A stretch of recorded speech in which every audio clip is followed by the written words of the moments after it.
আচ্ছা আজকে শুধু বাংলায় বলবো, হ্যাঁ ইংরেজি বলবো না।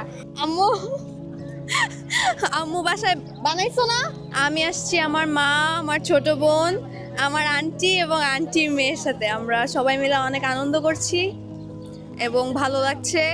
আশা করি পরের বছরও এভাবেই আনন্দ করতে পারবো। এখনো খাওয়া হয়নি, বাসায় যেয়ে খাবো। সকালে আমার কলেজে প্রোগ্রাম ছিল, তাই এখনো খাওয়া হয়নি। তবে এবার খেতে আগ্রহী আছি। আম্মু আম্মু বাসায় বানাইছো না? হ্যাঁ অবশ্যই। পান্তা ইলিশ, আমরা যত বা বাঙালি, আমরা মাছে ভাতে বাঙালি, আমরা পান্তা ইলিশ অবশ্যই খেতে অনেক মজা। সবাই এটা খাওয়া উচিত নববর্ষ উপলক্ষে। আর এটা ইলিশ তো সবার ফেভারিট, আমারও অনেক ভালো লাগে। যদিও আমি বেছে খেতে পারি না, আম্মু খাওয়ায় দেয়।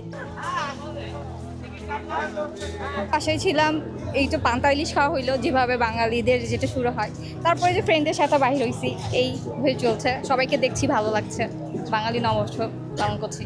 না, নববর্ষ বলতে আমাদের বাঙালির সংস্কৃতি। এখানে আমাদের বাঙালিদের একটা অন্যরকম ইমোশন কাজ করে। তো এই দিনের জন্য আসলে অপেক্ষা করা হয় যে এখানে বিভিন্ন রঙে, বিভিন্ন সাজে সবাইকে দেখা যায়। সবাই একদম সুন্দরভাবে পরিপাটি হয়ে বাইর হয়। বাঙালি যে ঐতিহ্য, শাড়ি, আমাদের নিজস্ব কালচার, এটা ফুটে ওঠে, এটা খুব ভালো লাগে। পয়লা বৈশাখ প্রথম দিন এমনিতে অনেক ব্যস্ত থাকি, কিন্তু আজকের দিনটা সব কিছু থেকেই ফ্রি রাখছি নিজেকে। কারণ বাংলা মাসের একটা প্রথম দিন, তো সেখানে এটা আমাদের সংস্কৃতির সাথেও মিশে আছে।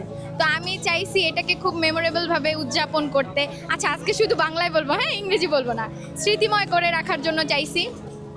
এই তো সকালবেলা উঠে মা বাবার সাথে শুভ নববর্ষ বলার পরে এই তো বন্ধু বান্ধবের সাথে আসলাম ঘুরতে।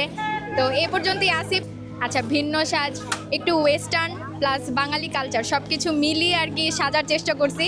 তো আমাকে নিজেকে যেভাবে দেখতে ভাল লাগে, প্রেজেন্ট করতে ভালো, ওইভাবে আর কি দেখছি আর কি নিজেকে। তো এই